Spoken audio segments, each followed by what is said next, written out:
इस वैचारिक विमर्श में आपका स्वागत है। आज हम जापानी इतिहास के एक ऐसे कालखंड पर चर्चा करने जा रहे हैं जो जितना आकर्षक है उतना ही जटिल भी है। 12वीं से 17वीं सदी का मध्यकालीन जापान। एक ऐसा दौर जो आपस में लड़ते सरदारों, विश्वासघाती गठबंधनों और अंतहीन युद्धों से भरा हुआ था। बिल्कुल। और इसी क्रूर और उथल-पुथल भरे दौर में दो प्रमुख योद्धा वर्गों का उदय हुआ, जिन्हें आज हम समुराई और निंजा के नाम से जानते हैं। आज के हमारे विमर्श का मुख्य प्रश्न यह है कि जापानी इतिहास की दिशा को और विशेष रूप से सत्ता के एकीकरण और तोकुगावा शोगुनेट के तहत स्थापित जो 250 वर्षों की शांति थी, उसे किसने अधिक निर्णायक रूप से आकार दिया? क्या वो समुराई वर्ग का बुशिडो पर आधारित कठोर सामाजिक और प्रशासनिक ढांचा था, या फिर निंजाओं की व्यावहारिक, गुप्त और असम्मित युद्ध रणनीति? यह चर्चा पूरी तरह से उन ऐतिहासिक साक्ष्यों और दस्तावेजों पर आधारित है जो इन योद्धाओं के उद्भव और पतन की कहानी कहते हैं। तो अगर मैं अपनी स्थिति स्पष्ट करूं, मेरा दृढ़ता से मानना है कि समुराई वर्ग का सम्मान आधारित ढांचा, उनका कड़ा सैन्य अनुशासन और प्रशासनिक नेतृत्व ही वो मुख्य शक्ति थी जिसने वास्तव में जापान को एकजुट किया और सदियों लंबी शांति का आधार रखा। और इसके विपरीत मैं इसे एक अलग नजरिए से देखता हूं। मेरा तर्क यह है कि निंजाओं की सूचना आधारित रणनीतियों, उनके मनोवैज्ञानिक युद्ध और कठोर यथार्थवादी दृष्टिकोण के बिना ऐतिहासिक रूप से वे निर्णायक जीतें और सत्ता का ये एकीकरण कभी संभव ही नहीं हो पाता। देखिए, मैं समझती हूं कि आप ऐसा क्यों सोचते हैं, लेकिन हमें समुराई वर्ग के ऐतिहासिक महत्व को एक बहुत ही व्यापक नजरिए से देखना होगा। अक्सर लोग, आज की लोकप्रिय संस्कृति में लोग सोचते हैं कि समुराई केवल कुशल तलवारबाज थे, लेकिन ऐतिहासिक रूप से वे लगभग 700 वर्षों तक जापान के शासक वर्ग, प्रशासक, कवि और दार्शनिक रहे। अगर हम शुरुआत की बात करें तो 8वीं शताब्दी में वे शाही दरबार की सेवा करने वाले घुड़सवार योद्धा थे। समुराई शब्द ही जापानी क्रिया साबुराउ से आया है, जिसका अर्थ है सेवा करना। सही कहा ना मैंने? बिल्कुल सही। और यही सेवा उनके अस्तित्व का मूल थी। ये कोई साधारण सैनिक या भाड़े के टट्टू नहीं थे। इनका पूरा जीवन बुशिडो यानी योद्धा के मार्ग से संचालित होता था। ये कोई लिखित संविधान नहीं था, बल्कि एक ऐसी जीवन शैली थी जहां वफादारी, सम्मान और आत्म अनुशासन किसी भी और चीज से ऊपर थे। श्रोताओं के लिए मैं सेप्पुकु का उदाहरण देना चाहूंगी। यहां मैं आपको थोड़ा रोकना चाहूंगा। सेप्पुको यानी अनुष्ठानिक आत्महत्या की जो प्रथा थी, वो निश्चित रूप से उनके कड़े नैतिक मापदंडों को दर्शाती है, लेकिन क्या ये व्यवहारिक था? एक बेहद कुशल और प्रशिक्षित योद्धा को सिर्फ इसलिए खुद को खत्म कर लेना चाहिए क्योंकि उससे एक छोटी सी चूक हुई या वो युद्ध में हार गया? यही तो बुशिडो की खूबसूरती और आप कह सकते हैं क्रूरता थी। यह केवल मृत्यु नहीं थी, यह विफलता के बाद सम्मान बहाल करने का एक तरीका था। यह पूरे समाज को एक कड़ा संदेश देता था कि सिद्धांत आपके जीवन से बड़े हैं। मियामोटो मुसाशी जैसे उत्कृष्ट योद्धाओं का उदाहरण लें। 1584 में जन्मे मुसाशी ने 13 साल की उम्र में अपना पहला द्वंद्व लड़ा और 60 से अधिक द्वंद्व जीते, बिना एक भी हार के। उन्होंने निटेन इचिरू नामक 2 तलवारों वाली युद्ध शैली विकसित की। हाँ, और जीवन के अंत में 1645 में बुक ऑफ 5 रिंग्स भी लिखी। वो यकीनन एक दार्शनिक उत्कृष्ट रचना है। ठीक कहा आपने। मुसाशी उस आदर्श समुराई विरोधाभास का प्रतिनिधित्व करते हैं। वे हिंसा और युद्ध के माध्यम से आत्मज्ञान की तलाश करने वाले दार्शनिक थे। उन्होंने लिखा था कि आपके बाहर ऐसा कुछ भी नहीं है जो आपको बेहतर, मजबूत या समझदार बना सके। सब कुछ आपके भीतर है। इसी तरह 13वीं सदी में मासामुने द्वारा बनाई गई पवित्र कटाना तलवारें वे सिर्फ धातु के टुकड़े नहीं थी, वे आध्यात्मिक पवित्रता का प्रतीक थी। एक समुराई के लिए उसकी तलवार उसकी आत्मा थी। ये दर्शन और ये व्यवस्था समाज में एक ऐसा स्थायित्व लाई जो केवल छिपकर किए गए हमलों से कभी हासिल नहीं हो सकता था। यह एक बहुत ही शानदार तर्क है और मुसाशी का दर्शन वाकई गहरा है, मैं इसे मानता हूं। लेकिन मैं इसे थोड़ा अलग ढंग से प्रस्तुत करूंगा। जब समुराई खुले मैदानों में दर्शन बघार रहे थे और अपनी तलवारों को आत्मा बता रहे थे, तब ईगा और कोगा के दुर्गम पहाड़ी क्षेत्रों में एक पूरी तरह से अलग तरह का योद्धा आकार ले रहा था। क्या हमें ये नहीं सोचना चाहिए कि असली बचे रहने की रणनीति, या जिसे हम अस्तित्व का संघर्ष कहते हैं, वो इन पहाड़ों में रची जा रही थी? तो आप निंजाओं के उद्भव की बात कर रहे हैं। श्रोताओं के लिए थोड़ा स्पष्ट करें, ये ईगा और कोगा के लोग असल में कौन थे? क्या वे जन्म से ही योद्धा थे? बिल्कुल नहीं। और देखिए, यही उनकी सबसे बड़ी ताकत थी। निंजा, जिन्हें शुरुआत में शिनोबी कहा जाता था, उनका उद्भव किसान समुदायों, छोटे समुराई परिवारों और उन योद्धा भिक्षुओं के बीच हुआ जिन्हें बड़ी और बेहतर सुसज्जित समुराई सेनाओं से बचने के लिए नवाचार करना पड़ा। उनके पास समुराइयों जैसी जागीरें या संसाधन नहीं थे। उनके लिए सम्मान या गौरव कोई मायने नहीं रखता था। उनके लिए केवल अस्तित्व और मिशन की सफलता महत्वपूर्ण थी। लेकिन बिना किसी सैन्य संहिता या नियम के कोई भी योद्धा वर्ग इतना प्रभावी कैसे हो सकता है? क्योंकि उनकी संगीता व्यावहारिकता थी। उन्होंने निंजुत्सु का अभ्यास किया, जो पूरी तरह से गुप्त रहने और धोखे की कला थी। आपको ये जानकर हैरानी होगी कि एक निंजा का प्रशिक्षण एक समुराई से भी कहीं अधिक व्यापक था। वे निंजा जूहक्कई नामक 18 विभिन्न कौशलों का अध्ययन करते थे। इसमें केवल छलावरण या जासूसी शामिल नहीं थी, बल्कि भागने की कला, जड़ी बूटियों का ज्ञान, विस्फोटकों का उपयोग और यहाँ तक कि मौसम विज्ञान भी शामिल था। एक मिनट, मौसम विज्ञान? एक योद्धा के लिए मौसम का ज्ञान इतना महत्वपूर्ण क्यों था? क्योंकि अगर आपको रात में दुश्मन के किले में घुसपैठ करनी है, तो आपको पता होना चाहिए कि बादल कब चांद को ढकेंगे या बारिश कब पहरियों की आवाज दबा देगी। हट्टोरी हांजो का ऐतिहासिक उदाहरण इस व्यावहारिकता को पूरी तरह सिद्ध करता है। 1582 में जब ओदा नोबुनागा की हत्या हुई, तो तोकुगावा इयासु पूरी तरह से दुश्मन के इलाके में फंस गए थे। तब हट्टोरी हांजो ने ही उन्हें 200 मील के अत्यंत खतरनाक शत्रु क्षेत्र से सुरक्षित निकाला था। उन्होंने अपने गुप्तचर नेटवर्क और खुफिया रास्तों का इस्तेमाल किया। यह एक महत्वपूर्ण ऐतिहासिक घटना है, मैं इसे मानती हूँ। ला सकता था, वो मैदान में खड़े 100 समुराई योद्धाओं से अधिक मूल्यवान था। और जहां तक आपने तलवार की बात की, निंजा के लिए उनकी तलवार, जिसे निंजातो कहा जाता है, वो कोई आत्मा नहीं थी।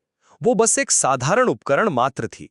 उनकी तलवारें सीधी होती थीं और उनकी म्यान जानबूझकर लंबी होती थी ताकि उसमें गुप्त दस्तावेज या छोटे हथियार छिपाए जा सकें। आवश्यकता पड़ने पर या दीवार फांदने के लिए सीढ़ी के रूप में इस्तेमाल करने के बाद वे अपनी तलवार को बिना किसी हिचकिचाहट के वहीं छोड़ सकते थे। ये जो यथार्थवाद था, वो उन्हें अद्वितीय बनाता था। यह एक दिलचस्प नजरिया है। हालांकि मैं इस यथार्थवाद को एक अलग सांचे में ढालना चाहूंगी। समुराई दर्शन में जो मेयो या सम्मान की अवधारणा थी, वो केवल व्यक्तिगत अहंकार या दिखावा नहीं था। यह सामाजिक व्यवस्था में किसी के स्थान की स्पष्ट मान्यता थी। यह अपने स्वामी, परिवार और पूर्वजों के प्रति एक गहरा दायित्व था। समुराई युद्ध को एक सार्वजनिक और अनुष्ठानिक कृत्य मानते थे। यानी युद्ध से पहले अपनी वंशावली की घोषणा करना। मैंने पढ़ा है कि वे युद्ध के मैदान में अपने पूर्वजों के नाम जोर-जोर से पुकारते थे। बिल्कुल, ये अपेक्षित शिष्टाचार था। उनके जो भारी लेकिन अत्यधिक लचीले योरोए कवच होते थे, श्रोताओं की कल्पना के लिए बता दूं कि ये यूरोपीय शूरवीरों के ठोस लोहे के कवच जैसे नहीं थे, बल्कि लाख लगे चमड़े और लोहे की प्लेटों को रेशम के धागों से बांधकर बनाए जाते थे। और उनके विशिष्ट कबूतो हेलमेट, ये सब दूर से ही उनके कुल और पद की पहचान कराते थे। आप इसे पूर्वानुमानित या जिसका अनुमान लगाया जा सके ऐसा मान सकते हैं। लेकिन इसी स्पष्टता ने जापानी समाज में एक ऐसा अनुशासन स्थापित किया जो अराजकता को रोकता था। अराजकता को रोकता था या उन्हें आसान शिकार बनाता था? मेरा तर्क ये है कि एक समुराई पीठ पीछे से हमला नहीं कर सकता था या जहर का इस्तेमाल नहीं कर सकता था। यह सिर्फ युद्ध का नियम नहीं था, यह एक सभ्यता का आधार था। बिना सिद्धांतों के लड़ा गया युद्ध केवल बर्बरता है। समुराइयों ने युद्ध को एक कला और एक नैतिक जिम्मेदारी के स्तर तक उठाया। मैं आपकी बात से इत्तेफाक नहीं रखता। युद्ध में ये सम्मान की अत्यधिक चिंता ही समुराई की सबसे बड़ी कमजोरी बन गई, जिसका निंजाओं ने निर्दयता से फायदा उठाया। निंजा सुन त्सू की आर्ट ऑफ वॉर के सिद्धांतों का पालन करते थे, जिसका मूल मंत्र ही यह है कि सारा युद्ध धोखे पर आधारित है। जहां समुराई एक गौरवशाली मृत्यु की तलाश में थे, निंजाओं का लक्ष्य केवल जीवित रहना और काम पूरा करना था। उनके लिए सबसे बड़ी जीत वो थी जिसमें दुश्मन को पता ही ना चले कि वो वहां थे। अदृश्यता उनका लक्ष्य था, महिमा नहीं। तो क्या वे समुराई कवच की कमियों का फायदा उठाने के लिए विशेष हथियार बनाते थे? बिल्कुल, क्योंकि वे सीधे टकराव से हमेशा बचते थे। कुनाई, जो असल में खेती के काम आने वाला एक औजार था, उसे खंजर या दीवार पर चढ़ने के टूल में बदल दिया गया। कुसारीगामा का आविष्कार किया गया। ये एक श्रृंखला के सिरे पर बंधी दराती थी। एक तराती से एक कुशल समुराई की तलवार का सामना कैसे किया जा सकता है? यही तो निंजा की बुद्धिमानी थी। वे श्रृंखला और वजन को घुमाकर दूर से ही समुराई की तलवार को उलझा लेते थे या उनके हाथ से हथियार गिरा देते थे और फिर दरांती से घातक वार करते थे। उन्होंने फुकिया या ब्लोगन का इस्तेमाल किया, जिससे चुपचाप जहर दिया जा सकता था। और तो और, निंजाओं ने ही जापान में विस्फोटकों का बीड़ा उठाया। उन्होंने धुएं के बम और छर्रे वाले शुरुआती हथगोले बनाए, लेकिन उनका सबसे घातक हथियार कुछ और था, मनोवैज्ञानिक युद्ध। मनोवैज्ञानिक युद्ध, आपका मतलब है दिमागी खेल? बिल्कुल, वे केवल भेस ही नहीं बदलते थे, बल्कि वे महीनों तक किसी और की पहचान, बोली और व्यवहार अपनाकर दुश्मन के बीच रहते थे। और मनोवैज्ञानिक डर पैदा करने के लिए उन्होंने अद्भुत तरीके निकाले। उदाहरण के लिए, एक निंजा कबीले ने कथित तौर पर आग लगी मशाले उल्लुओं के पैरों में बांधकर उन्हें रात में किले की ओर उड़ाया। रुको, आग लगे उल्लू, ये सच में एक अविश्वसनीय और डरावनी रणनीति है। रात के अंधेरे में आसमान से आग आते देख किसी के भी होश उड़ जाएंगे। ठीक कहा आपने। दुश्मनों को लगा कि उनके किले पर आग के राक्षसों या भूतों ने हमला कर दिया है। निंजा जानते थे कि असली युद्ध का मैदान इंसान का दिमाग है। यदि आप दुश्मन के मन में संदेह, भय या अविश्वास पैदा कर सकते हैं, तो आप हथियार उठने से पहले ही आधी जंग जीत चुके हैं। मैं आपकी इस बात से सहमत हूं कि मनोवैज्ञानिक युद्ध और जासूसी का अपना एक गहरा महत्व है, लेकिन मैं इस बात पर आश्वस्त नहीं हूं कि केवल इन रणनीतियों से कोई राष्ट्र बनाया जा सकता है। जब राज्य के एकीकरण और वास्तविक सैन्य शक्ति के प्रदर्शन की बात आई, तो समुराई सेना का बल निर्विवाद था। छोटे पैमाने की जासूसी एक बात है, लेकिन पूरे जापान पर शासन करने के लिए जो अदम्य शक्ति चाहिए थी, वो समुराइयों के पास ही थी। इतिहास के पन्नों से 1581 के टेंशो ईगा युद्ध का उदाहरण लेते हैं। ये एक बेहद काला अध्याय है जापानी इतिहास का। निस्संदेह, ओदा नोबुनागा, जो जापान के 3 महान एकीकरणकर्ताओं में से पहले थे, उन्होंने ईगा प्रांत के निंजा कबीलों को पूरी तरह नष्ट करने का निर्णय लिया, क्योंकि वे बहुत स्वतंत्र और खतरनाक हो गए थे। 1579 में उनका पहला आक्रमण विफल हो गया था, लेकिन 1581 में वे 40,000 से 60,000 समुराई सैनिकों की एक विशाल और भारी भरकम सेना लेकर लौटे। बचाव में कितने निंजा थे? केवल 4,000। वे चारों तरफ से घिर गए थे। यह युद्ध नहीं, नरसंहार था। नोबुनागा की सेना ने ईगा प्रांत के हर गांव, हर मंदिर और हर किले को व्यवस्थित रूप से नष्ट कर दिया। महिलाओं, बच्चों और निंजाओं से जुड़े किसी भी व्यक्ति को बख्शा नहीं गया। एक प्रसिद्ध किंवदंती है कि इशिकावा गोएमोन नामक एक निंजा ने नोबुनागा की हत्या का प्रयास किया, लेकिन वह पकड़ा गया और उसे उसके युवा बेटे के साथ उबलते तेल के कड़ाहे में डालकर मार दिया गया। यह घटना कितनी भी क्रूर क्यों ना हो, यह साबित करती है कि जब राज्य की वास्तविक संगठित सैन्य शक्ति अपने पूरे क्रोध के साथ सामने आती थी, तो निंजाओं की कोई भी जादुई चाल, उनके धुएं के बम या गुरिल्ला रणनीति उन्हें बचा नहीं सकती थी। सत्ता का असली केंद्र और नियंत्रण समुराय सैन्य बल ही था। ये एक बहुत ही शक्तिशाली और त्रासद उदाहरण है, और मैं ईगा के विनाश को नकार नहीं रहा हूं। निंजाओं ने छापामार रणनीति अपनाई, आपूर्ति लाइनों को काटा, लेकिन वे उस विशाल सेना के सामने टिक नहीं पाए। लेकिन क्या आपने इस बात पर विचार किया है कि इस नरसंहार के बावजूद निंजाओं की छाप जापानी इतिहास के सबसे बड़े और निर्णायक मोड़ पर कहीं अधिक गहरी है? आप किस ऐतिहासिक मोड़ की बात कर रहे हैं? मैं साल 1600 की बात कर रहा हूं। सेकिगाहरा का युद्ध जापानी इतिहास का शायद सबसे बड़ा दिन। ये वो मैदान था जहां तय होना था कि जापान का भविष्य किसके हाथ में होगा। इतिहासकार इसे जापान के भविष्य को तय करने वाला सबसे महत्वपूर्ण युद्ध मानते हैं। ये सच है कि इस युद्ध में 30,000 समुराई मारे गए और मैदान में भीषण रक्तपात हुआ। समुराइयों ने ही लड़ाइयां लड़ी। तो फिर इसमें निंजाओं की क्या भूमिका थी? सच्चाई ये है कि ये युद्ध तलवारें खींचने से महीनों पहले ही निंजाओं द्वारा जीता जा चुका था। आज की आधुनिक खुफिया एजेंसियों के बारे में सोचें। हट्टोरी हांजो के खुफिया नेटवर्क ने महीनों तक दुश्मन के शिविरों में घुसपैठ की। उन्होंने अधिकारियों को रिश्वत दी, गलत सूचनाएं फैलाईं और ये पहचानी कि किन दुश्मन कमांडरों को पाला बदलने के लिए राजी किया जा सकता है। हाँ, ये सच है कि युद्ध के दौरान कई प्रमुख दुश्मन कमांडर अचानक तोकुगावा इयासु के पक्ष में आ गए थे। बिल्कुल, और वो कोई चमत्कार नहीं था। वो इसलिए हुआ क्योंकि खुफियों ने उनके साथ पहले ही गुप्त समझौता कर लिया था। ये विशुद्ध रूप से निंजाओं का काम था, जिसने ये तय कर दिया कि युद्ध का परिणाम क्या होगा। तोकुगावा शोगुनेट, जिसने अगले 250 वर्षों तक जापान पर शासन किया, उसकी नींव इसी खुफिया और सूचनात्मक युद्ध पर टिकी थी।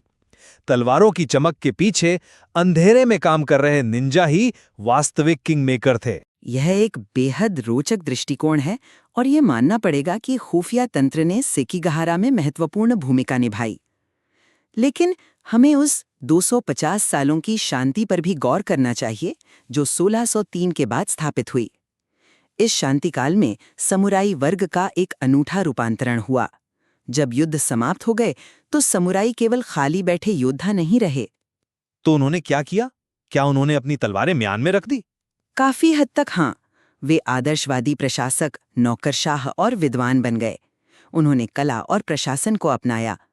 18वीं सदी की शुरुआत में यामामोटो सुनेतोमो ने हगाकुरे जैसी महान रचनाएं लिखीं, जिन्होंने समुराई नैतिकता को साहित्य में संहिताबद्ध किया। कई समुराइयों ने अपना पूरा जीवन बिता दिया और कभी क्रोध में अपनी तलवार नहीं निकाली, लेकिन उनके आदर्श कभी नहीं मरे। और यही बात मुझे उनके अंतिम अध्याय की ओर ले जाती है। आप मीजी पुनरुद्धार और 19वीं सदी के अंत की बात कर रही हैं। जी हाँ, 1868 में जब मीजी पुनरुद्धार हुआ और आधुनिकीकरण के नाम पर समुराई वर्ग के विशेषाधिकारों को समाप्त करने का प्रयास किया गया, तो 1877 में साइगो ताकामोरी के नेतृत्व में सत्सुमा विद्रोह हुआ। श्रोताओं को ये समझना चाहिए कि ये कोई आम विद्रोह नहीं था। एक तरफ आधुनिक राइफलों, तोपखाने और पश्चिमी सैन्य रणनीति से लैस एक आधुनिक शाही सेना थी और दूसरी तरफ साइगो के समुराई पारंपरिक हथियारों, तलवारों और अपने अदम्य सम्मान के साथ लड़े। जो कि सैन्य दृष्टि से देखा जाए तो एक पूरी तरह से आत्मघाती कदम था। शायद ये 7 महीने तक चला विद्रोह शुरू से ही निराशाजनक था, लेकिन समझने वाली बात यह है कि ये जीत के लिए नहीं लड़ा गया था। ये बुशिडो का अंतिम और सर्वोच्च प्रदर्शन था। एक अर्थहीन जीवन के बजाय एक अर्थपूर्ण और सम्मानजनक मृत्यु का चुनाव। साइगो ताकामोरी को अंतिम सच्चा समुराई कहा जाता है। समुराइयों का ये अंत एक महाकाव्य की तरह था, जिसने जापानी आत्मा और राष्ट्रीय पहचान पर अमिट छाप छोड़ी। साइगो ताकामोरी की कहानी वाकई भावुक करने वाली है, लेकिन मैं आपसे पूछना चाहूंगा, क्या वो नाटकीय विद्रोह वास्तव में आवश्यक या यथार्थवादी था? मेरा तर्क है कि निंजाओं का अंत उनके पूरे इतिहास की तरह ही अधिक व्यवहारिक, शांत और समझदारी भरा था। तो निंजाओं का अंत कैसे हुआ? क्या वे बस इतिहास के पन्नों से गायब हो गए? जब तोकुगावा शोगुनेट के तहत शांति आई, तो शुरुआत में निंजाओं का उपयोग खुफिया और पुलिसिंग कार्यों के लिए किया गया।